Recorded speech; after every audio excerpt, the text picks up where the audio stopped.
بسم اللہ الرحمن الرحیم۔ میں ہوں ملک محمد علی، پروگرام بات سے بات ملک محمد علی کے ساتھ۔ تحریک انصاف اسلام آباد میں جلسہ کرنے میں کامیاب ہو گئی۔ جلسہ ناکام ہوا یا کامیاب ہوا یہ ایک الگ ایشو ہے۔ جب بھی کوئی ایسے موقع آتے ہیں تو جو ایسے پروگرام تنظیم کر رہی ہوتی ہے وہ اسے کامیاب قرار دیتی ہے اور لاکھوں کا اجتماع قرار دیتی ہے، اور جو مخالفین ہوتے ہیں وہ اسے چند ہزار کا یا چھوٹا مجمع قرار دیتے ہیں۔ لیکن اس جلسے میں وزیر اعلیٰ کے پی کے علی امین گنڈا پور نے بہت دھمکیاں دیں، بانی تحریک انصاف کو 15 دن کے اندر خود رہا کرانے کا دعویٰ کیا۔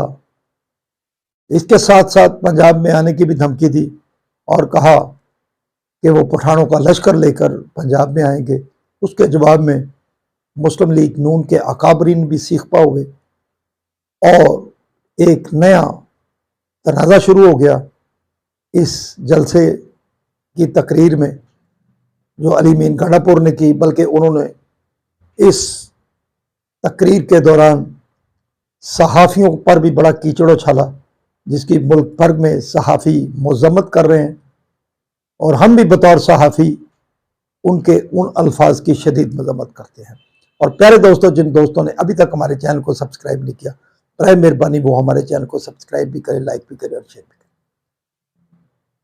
تحریک انصاف کے اسلام آباد میں منعقدہ جلسے کے دوران وزیر اعلیٰ کے پی کے نے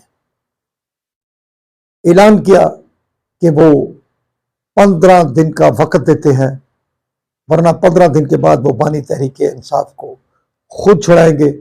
اور اگلا اعلان انہوں نے یہ کیا کہ آئندہ وہ لاہور میں مینار پاکستان پر جلسہ کریں گے، سی ایم پنجاب انہیں روک کر دکھائیں۔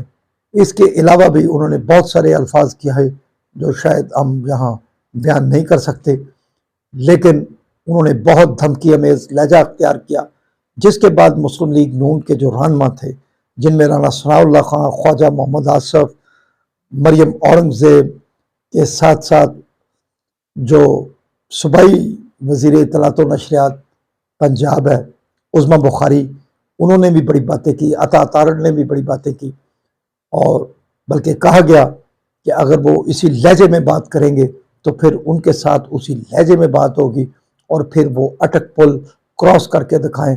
بہرحال ہم سمجھتے ہیں کہ پاکستان سب کا ہے، کہیں بھی کسی کو رکاوٹ نہیں ہونی چاہیے، لیکن الفاظ کا جو چناؤ ہے وہ بھی مناسب ہونا چاہیے کہ جس طرح علی امین گنڈا پور نے کہا کہ وہ پٹھانوں کا لشکر لے کر پنجاب میں آئیں گے، تو کیا پٹھان پنجاب پر یلغار کرنے آ رہے ہیں؟ بہرحال انہیں اس بات پر سوچنا چاہیے تھا۔ ہم سمجھتے ہیں کہ یہ لسانیت اور صوبائی عصبیت کو ہوا دینے کے برابر ہے۔ سیاستدان سیاست کریں، لیکن اپنے الفاظ کے چناؤ کے حوالے سے بھی اس میں اپنا سیاسی معیار ظاہر کریں، نہ کہ دو صوبوں کو آپس میں لڑانے کی کوشش کریں۔ علی امین گنڈا پور صاحب، کیا سارے جو کے پی کے پٹھان ہیں وہ آپ کے ساتھ ہیں، یا پنجاب کے جو لوگ ہیں کیا وہ سارے مریم کے ساتھ ہیں؟ یہ سب کا سانجھا ملک ہے، سارے لوگ ایک دوسرے کے ساتھ جڑے ہوئے ہیں۔ بہرحال انہیں یہ الفاظ نہیں کہنے چاہیے تھے۔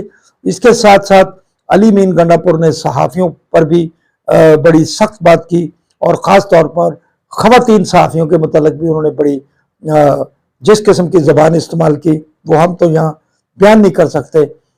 پاکستان بھر کی صحافی تنظیموں نے اس کی مخالفت کی ہے، اس کی مذمت کی ہے، اور ہم بھی بطور صحافی ان کے ان الفاظ کی مذمت کرتے ہیں۔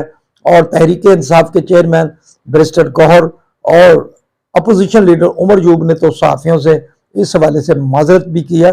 بہرحال لفظوں کا چناؤ سوچ سمجھ کر کرنا چاہیے۔ اور دوسری طرف ہم سمجھتے ہیں کہ جلسہ کامیاب تھا یا ناکام یہ تو فیصلہ ناقدین کریں گے، لیکن اس مجمع کے اندر بہت ہی زیرک سیاستدان جنہوں نے بڑے بڑے لاکھوں کے اجتماع دیکھے ہوئے ہیں وہ تھے محمود خان اچکزئی۔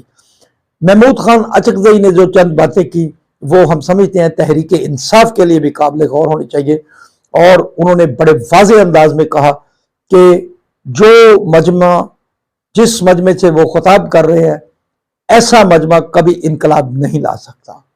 انہوں نے یہ بھی کہا کہ جلسے کے موقع پر تنظیم کی کمی بھی نظر آئی، اور ہم سمجھتے ہیں کہ اتنا بڑا لیڈر جنہوں نے بہت بڑے بڑے اجتماعات سے خطاب کیا ہوا ہے، ان کی یہ باتیں تحریک انصاف کو اپنے پلے ضرور باندھنی چاہیے۔ سلام پاکستان، سلام اوورسیز، اللہ حافظ۔